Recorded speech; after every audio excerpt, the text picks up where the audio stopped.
할렐루야, 사랑하는 성도 여러분, 오늘 아침도 굿모닝입니다. 지난 한 주도 매일매일 말씀 가운데 여러분들의 삶이 복되어지고 은혜로 충만한 귀한 한 주가 되었은 줄 믿습니다. 오늘도 말씀으로 우리가 함께 나아갑니다. 오늘 우리가 함께 나눌 말씀 민수기 10장 1절에서 10절의 말씀입니다. 오늘 이스라엘 백성들에게 하나님께서는 은나팔 2개를 허락하여 주셨습니다. 이 나팔은 하나님의 명령을 전달하는 수단이었죠. 나팔이 부러질 때 전진하기도 했고, 나팔이 또 부러지면 멈추기도 했고, 나팔이 부러지면 또한 저들이 정한 행동을 이루는 그러한 역할을 감당했습니다. 사랑하는 성도 여러분, 어제 하나님께서는 하나님의 사랑하는 백성 바로 이스라엘을 광야에서 구름 기둥과 불 기둥으로 인도하시며 그 하나님의 사랑을 저들에게 나타내 보여주셨지요. 그런데 이 광야는 모든 것이 트여져 있는 넓은 공간이라 수없이 많은 소리들이 들려올 수밖에 없는 그러한 환경일 것입니다. 바람 소리에도 때로는 두려움이 저들을 사로잡을 수가 있고, 또한 나뭇가지가 흔들리거나 바위 사이로 들려오는 그 휘바람 같은 소리로 인하여 저들의 마음 가운데 또한 초조함을 느끼게도 할 수 있겠지요. 이 세상의 소리가 그렇습니다. 여기서도 옳다, 저기서도 옳다, 이곳이 맞다, 이것이 길이다. 우리의 주위에 너무나도 많은 소리들이 현재 들려오고 있습니다. 그런데 중요한 것은요, 사랑하는 성도 여러분, 그 어떠한 소리보다 먼저 우리가 우선하여 귀를 기울일 것은 바로 우리 아버지 하나님의 음성인 줄 믿습니다. 우리는 기억해야 합니다. 하나님은 창세 때부터, 창조 시절부터 지금까지 하나님은 절대로 침묵하지 않으셨습니다. 창조 때 하나님께서는 말씀으로 이 땅을 창조하시며, 또한 시내산의 천둥과 같은 우레와 같은 소리로 말씀하셨으며, 때로는 선지자들의 외침을 통해 말씀하셨으며, 때로는 예수님의 음성을 통해 말씀하셨고, 지금은 바로 우리 안에 내주하시는 성령을 통해 말씀하여 주고 계십니다. 그렇다면 지금 이 시간 우리에게 말씀하시는 그 하나님의 음성을 들을 수 있는 방법이 무엇일까요?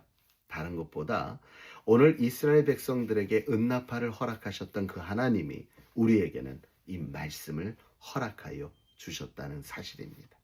이 말씀을 통해서 우리가 이 말씀을 묵상하며 하나님의 마음을 느끼고, 또한 하나님의 생각과 하나님의 계획하심을 엿보아 볼 때, 우리가 이 말씀을 대하는 순간 내 안에 내주하시는 성령이 지혜로 깨닫게 하시고 우리의 마음을 열어 이 말씀 가운데 감추어 놓은 하나님의 온전하신 그 음성을 우리에게 허락하여 주신다는 사실입니다. 그러므로 사랑하는 성도 여러분, 말씀을 알지 않고 들려지는 음성은 하나님의 음성이라 말할 수가 없습니다. 말씀은 1.1획도 가감이 없고 하나님의 감동으로 되어진 것이기에, 사랑하는 성도 여러분, 그 어떠한 소리보다도 오늘 이 시간 말씀을 통해 내게 들려주시는 세밀하신 하나님의 음성에 귀를 기울일 수 있는 저와 여러분 되시길 주님의 이름으로 축원합니다.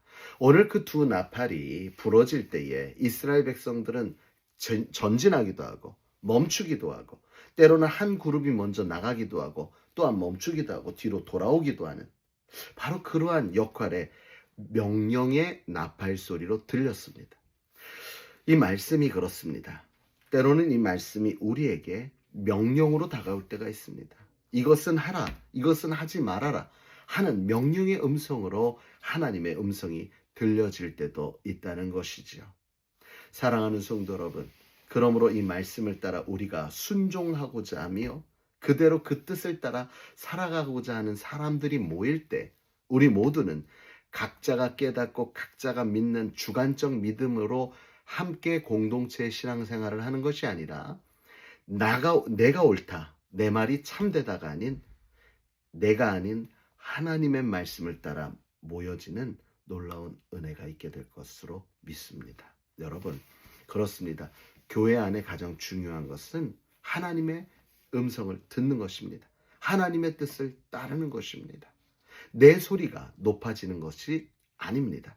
바로 하나님의 음성만이 들려지는 그러한 교회 공동체가 될 때 우리의 삶에 하나님의 뜻이 온전히 이루어지며 우리가 섬기는 교회를 통하여 하나님의 놀라운 영광을 보게 되어질 것입니다. 또한 우리 이 나팔이 명령도 했지만 또 무엇을 했느냐? 오늘 9절의 말씀에 보니까 하나님의 기억을 살리는 도구로도 쓰였습니다. 너희 땅에서 너희가 자기를 압박하는 대적을 치러 나갈 때는 나팔을 크게 불지니 그리하면 너희 하나님 여호와가 너희를 기억하고 너희를 너희의 대적에서 구원하시리라.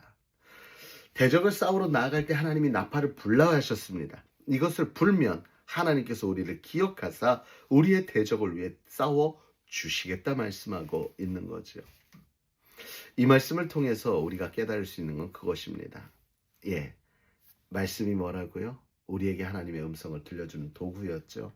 반면에 이 말씀은요, 내가 하나님 앞에 나의 생각과 나의 뜻을 전할 수 있는 도구가 될 수 있습니다. 예를 들어서 그냥 하나님 아버지 나에게 이러한 일들이 이루어지길 원합니다 라는 기도와 하나님 말씀이 내게 허락하실 때 말씀이 믿는 자가 손을 얹은 즉 나으리라 하셨으니 내가 믿음으로 손을 얹으오니 아버지 하나님의 말씀을 이 시간 이루어 주옵소서. 무엇을 붙들고 기도하는 거예요? 하나님의 말씀을 붙들고 기도하는 거예요. 하나님의 말씀을 무기로 우리의 도구로 삼아 하나님 앞에 아뢰는 것입니다. 그러할 때에 하나님은 들어주실 수밖에 없죠. 응답할 수밖에 없다는 것입니다.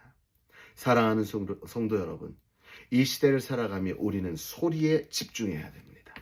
하나님의 들려지는 음성의 소리를 듣고 또한 나의 소리를 내어 하나님 앞에 아랠 수 있는 진정 소통하는 소리 가운데 하나님께 영광이 우리의 삶의 은혜를 누릴 수 있는 귀한 저와 여러분의 모습이 될 줄 믿습니다. 오늘도 하루를 시작함에 있어 하나님의 음성을 들으려고 집중하십시오. 그리고 그 들어진 음성을 통하여 여러분 그 음성을 빌미라는 말씀이 좀 어색한가요? 그 말씀, 내게 허락되어진 말씀을 다시 한번 도구로 사용하여 하나님 앞에 기도할 때 하나님의 원하시는 뜻 안에서의 참된 기도가 하나님 앞에 올려지게 될 줄 믿습니다. 그 은혜로 오늘도 승리하는 복된 하루 되시기를 간절히 주님의 이름으로 축원합니다.